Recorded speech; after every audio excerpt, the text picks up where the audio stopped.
আছেন, বিষয়টা কিভাবে দেখুন, যাদের পুলিং এজেন্ট হওয়ার জন্য কেউ প্রস্তুত নয়, যারা পুলিং এজেন্ট পাচ্ছে না কোথাও সারা রাজ্যে, তারা বলছে পুলিং এজেন্টদেরকে ঢুকতে দেওয়া হচ্ছে না। এটা আমি আগে বলেছিলাম যে নির্বাচন যত ঘনিয়ে আসবে বলবে প্রহসন, সন্ত্রাস, প্রশাসনকে ব্যবহার করা হচ্ছে, ষড়যন্ত্র করা হচ্ছে।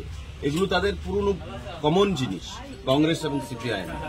যাদের কোথাও একটা বিধানসভাতে আপনি দেখুন কোথাও কোনো সন্ত্রাস নেই, কোথাও কোনো হামলা, হুজ্জুতি, আক্রমণ, কোনো প্রতিহিংসার কোনো সেখানে কোনো খবর নেই। শান্তিপূর্ণ পরিবেশে ভোট হওয়ার জন্য আমরা মানুষকে আহ্বান জানিয়েছি। ফ্রি অ্যান্ড ফেয়ার পোল হওয়ার জন্য আমরা পুলিশকে বলেছি।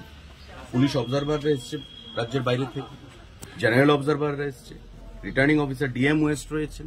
যদি এমন কিছু থেকে থাকে তাদের কাছে তো সেখানে নথিপত্র থাকবে, কোথায় নেই তো স্বাভাবিকভাবেই সকাল থেকে আগামী 4 তারিখ যখন ফলাফল বেরোবে, বিজেপি যখন সারা রাজ্যে সারা দেশে যখন জয়ী হবে আর ইন্ডি জোটের প্রার্থীরা যখন পরাজিত হবে, ধরাশায়ী হবে, তখন তো মুখ রক্ষা করতে হবে।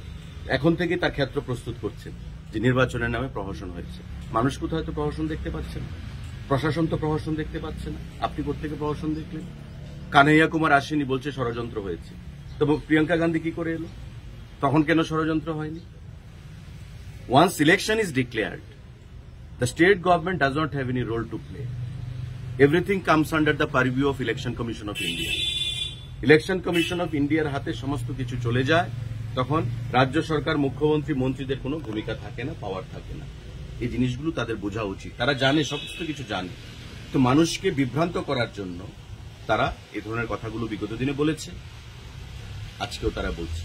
যখন সিপিআইএম ছিল সরকারে তখন বলতো কংগ্রেসের থেকে যে প্রহসন, এখন বিজেপি আছে বলছে প্রহসন।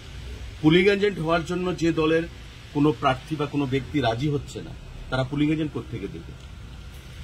তাই এগুলোকে আমরা গ্রহণ করতে চাই না।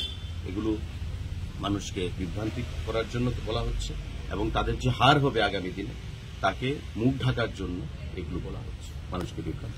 ভোটদানে ত্রিপুরা গোটা ভারতবর্ষের মধ্যে সবসময় একটা রেকর্ড থাকে, বেলা বাড়ার সাথে সাথে সেটাও কি ত্রিপুরা আজকের জায়গাতে দাঁড়িয়ে ভোটের রেকর্ড সংখ্যক হার আমরা দেখতে পারবো?